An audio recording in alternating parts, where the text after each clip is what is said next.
Mr. Meddle loses his temper. Now once when Mr. Meddle came home from doing his shopping, he found a cart outside his gate and a man putting a whole lot of boxes and trunks in his front garden.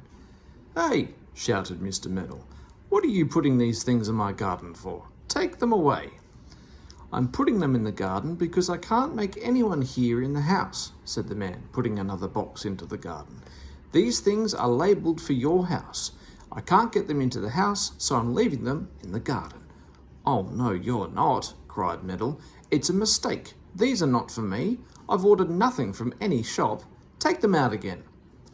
"I've spent all my time putting them in and I'm not going to take them out again," said the man, slamming down a large parrot cage with an angry parrot inside. "I say, I don't want that awful parrot," yelled Mr. Meddle, losing his temper. "Stop, stop, don't put any more things in here." "That's the last," said the man, and he put down a large round hat box. "Good day to you." He climbed up to his seat, clicked to his old brown horse, and clip-clopped off down the street. Meddle was so angry that he went purple in the face. He caught up the hat box and threw it after the man. It rolled down the street after him. It broke open and 3 big hats with red, pink and yellow flowers on them shot out of the box into the gutter. "Good," said Meddle fiercely. "Stay there, hats." He looked at all the things messing up his garden. The parrot glared at him and he glared back at the parrot. The big bird unexpectedly began to sing, swaying to and fro on its perch. "Yankee Doodle came to town upon a little pony," sang the parrot. Then he broke off to look rudely at Meddle and said, "Go and brush your hair. Go and brush your hair." "Now look here," said Meddle, in a fine temper. "I won't have parrots telling me what to do. Be quiet. Brush your own hair." "Yankee Doodle, go and wash your face," said the parrot, and then it put back its head and laughed with a loud screech. Meddle went to the cage, took hold of it and carried it to the gate. He threw it over the gate into the road. Crash! The cage hit the ground. The parrot let out a squawk and then began to call Meddle all kinds of rude names. "Well, what a morning, what a morning," shouted Meddle in a fury. "Things all over my garden, parrots telling me to wash my face, hats in the gutter. I won't have it." He caught up a small box and sent that flying over the hedge. Smash! It hit the ground, burst open and spilt white stockings all over the road. "White stockings?" said Meddle in amazement. "Who in the world wears white stockings now? Well, here goes." He sent another box flying over the hedge.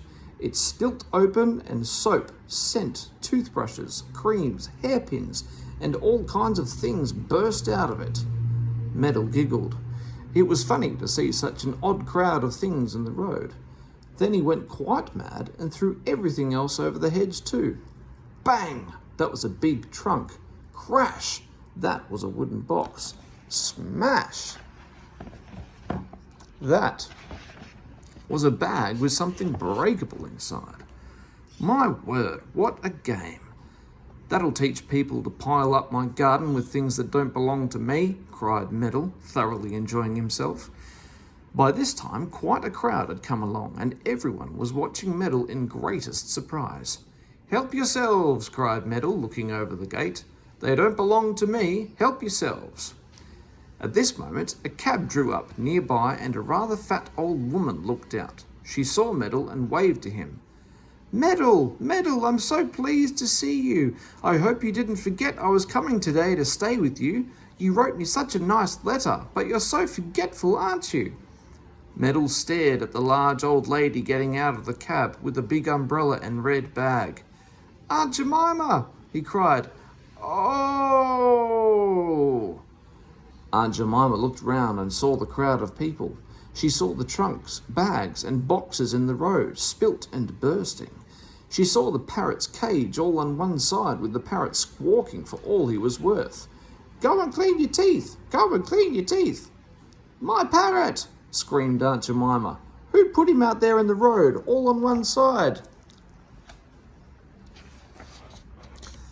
Meddle threw him over the gate, said someone.